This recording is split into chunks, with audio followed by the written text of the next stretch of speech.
নষ্ট করছি, আর তুই আমার ঘরে আমার বেডরুমে অন্য একটা ছেলে এনে পরকিয়া করছিস। আবার তোর তোর বেয়াদব।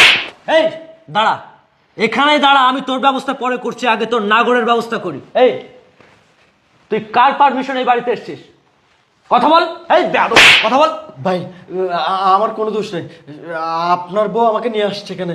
ও আচ্ছা, তাহলে তোর কোনো দোষ নেই, আমার বউ তোকে নিয়ে আসছে, তাই না?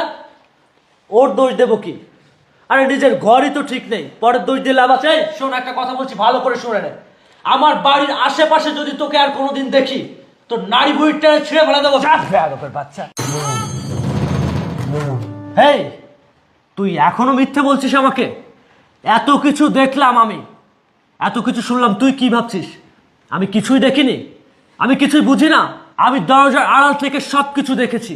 আরে আরে তুই তো আমাকে বলে দিলে পারতিস যে আমার তোর আর প্রয়োজন নেই।